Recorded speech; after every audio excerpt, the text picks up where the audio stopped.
Amnesty International is urging the United Nations to investigate the thousands of killings committed by Philippine police in President Rodrigo Duterte's war on drugs. It says the crackdown has become a systemic campaign of abuse since it began in 2016. The claims are laid out in its newly released report titled "They Just Kill." Amnesty focuses on the deaths of 27 people over the past year in Bulacan province, which it says is the epicenter of the crackdown. It alleges police misbehavior in many instances, with officers accused of planting evidence, fabricating reports, and even stealing from victims. Amnesty also claims Philippine authorities have hindered efforts to monitor the full extent of the situation.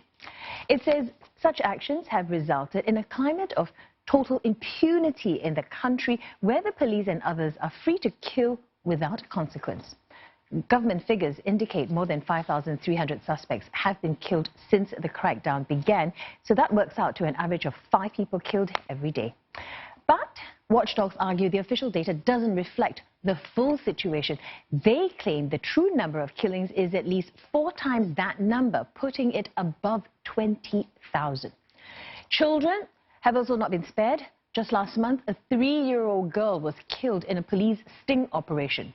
And police say that she was used as a human shield by her father, who is a suspected drug dealer.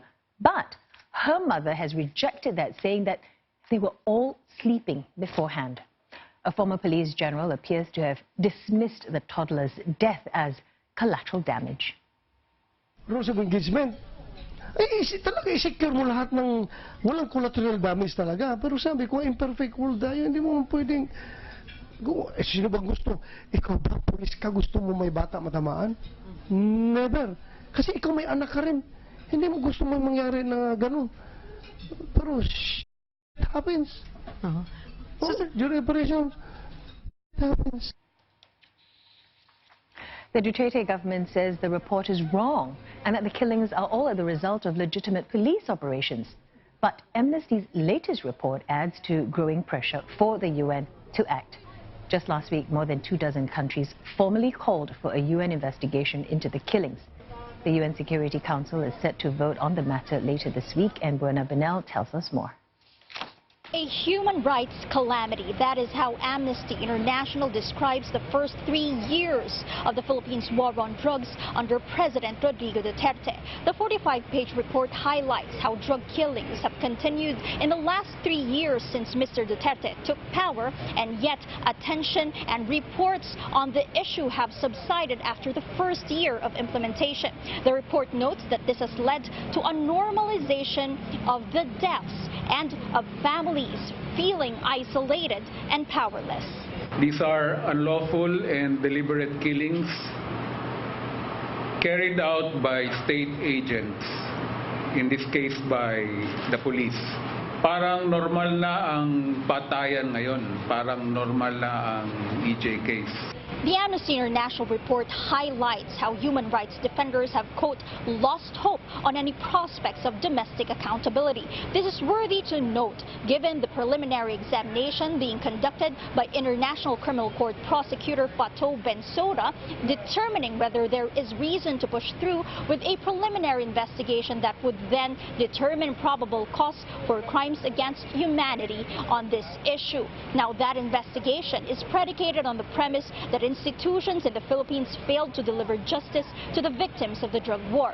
The government refutes claims of inaction. The police, in particular, say that there are abuses by select police officers, but they are not state-sanctioned. The police adds there is no need for a foreign-led probe. We have a fully functional criminal justice system in the country, and all these domestic legal questions are best addressed and resolved in our own criminal justice system. Amnesty International also echoes earlier criticism that the drug war unduly targets the poor, that operations within gated communities pales in comparison to fatal operations in poor communities in the Philippines. Amnesty International says victims of the drug war are pushed into deeper poverty given the cost of burial and the loss of breadwinners in their families. Buena Bernal, CNA, Manila.